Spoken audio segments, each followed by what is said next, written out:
to make melting shortbread cookies. There's not a lot of ingredients in the shortbread itself, but we're going to do a couple of extra steps to make the cookies look a little bit fancier. I usually only do these at Christmas time because they look so pretty for Christmas and then they're a bit of a special treat. But today I'm going to make them anyways because I've got to have a video on these. You have to start with butter. I'm pretty sure shortbread doesn't taste near as good with margarine, so make sure you have 1 pound of butter. And I have it softened. I even put it in the microwave for a few seconds. I want it to be nice and soft because we want this dough to be whipped together really well and to have it nice and soft. And we're going to add in 1 cup of icing sugar. I'm going to get this beating in my mixer, and I'll let you know how long I do that for because you have to let it whip up for a bit. You want this to be nice and soft. So I'm just going to get that going. Don't start your mixer too fast right away because icing sugar will poof up and go in your face. So we're just going to get this going and I'll show you what that looks like in a minute or two.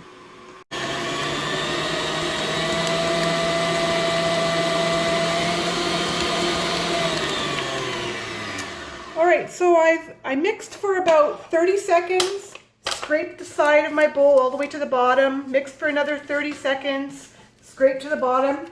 This is my 3rd time scraping. You just want this whipped up really nice and soft. We're getting there. I think I'm just going to mix it just a hair more. You know, I'm going to add my next ingredient first. So I'm just going to add in 1/2 cup of cornstarch.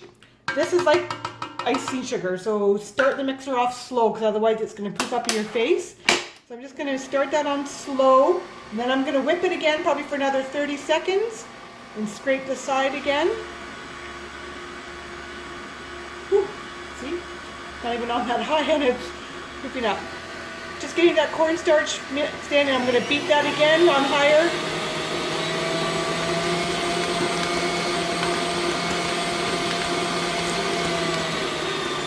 I'm going to scrape the bottom to make sure none of that cornstarch got stuck on the bottom of the mixer. So you're basically whipping this a lot because you want this to be a nice soft dough and you want it to be, everything to be incorporated really well. Whip it. So a little bit more before I add my flour. See how soft and creamy that looks?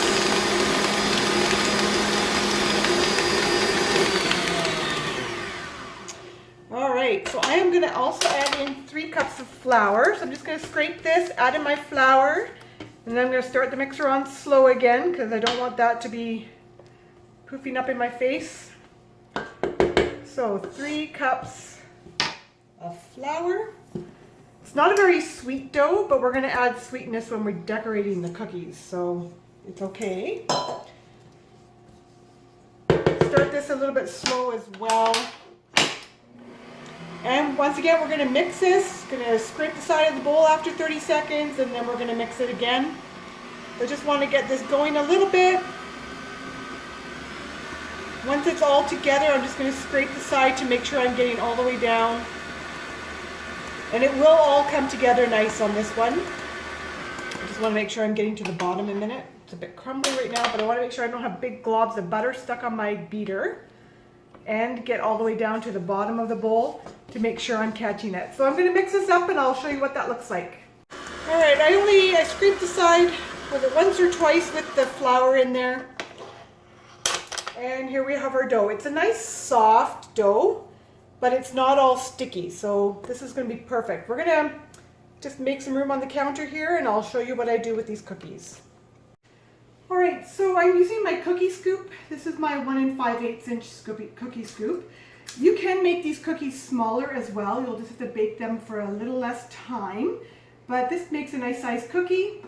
So you're going to use your cookie scoop, or you can roll them into the balls. But you want them all nice and even in size. So you're going to get your cookies, and then you want to find, you can use your thumb, but I prefer to use something that has a nice flat bottom on it with a circle. Dip it in either some flour or icing sugar or so, and we're just going to press a hole in the center. If your cookie splits when you do that, just close it up again because you don't want the jam to come out of there. And we're just dipping in the icing sugar just so that this doesn't stick to the cookie. And we're just doing that fairly deep Oh, see, it's split, so just push that back together. You want to make sure that your jam's not going to come out. All right, so once you've got that in place, the nice little welds in there, you're going to take your jam and try not to get it all over the cookie. Try and get the jam only in the center. Don't overfill it because otherwise it will come out when you're baking. And we're going to bake these in the oven. So these cookies are a little bit bigger. So it might need a little bit more than the 12 minutes. And if you'd make them smaller, definitely like check them at the 10-minute mark. We want them to be nice and golden. So I will bake these and I'll let you know how long these little bit bigger cookies end up going in the oven. But we're going to bake these up and then we have to let them cool before we do extra decorations on them. You could also, if you like for Christmas time, if you like those maraschino cherries, the red cherries or the little dried fruits or nuts, you can put any kind of decoration on the top of these, but do that before you bake it and then you can bake it with that on there. So we're going to get these in the oven and we'll take a look at what they look like when they come out. Alright, so this has been 12 minutes in the oven and you'll be able to see that they're getting nice and golden around the edges. I did have a couple that split a little bit and the jam is falling out. Just be careful taking it out of the oven because the jam is liquidy at this point. And we're going to want these to cool so the jam can harden up again and before we drizzle chocolate on top of them. So we're going to just bake them all up and I will show you the next step in a few minutes. I've let my cookies cool on the cookie sheet because I didn't want to have the jam disturbed because I want that to cool off nicely and not fall out of the cookie. So as you can tell, the cookies are nice and golden on the bottom. And shortbread is usually a bit of a drier tasting cookie, but with the jam in it, it just adds that moisture and it's just a really nice combination. We're also going to drizzle some chocolate on top. So I melted 2 squares of chocolate with a little bit of margarine in the microwave. You could do white chocolate if you prefer or dark chocolate.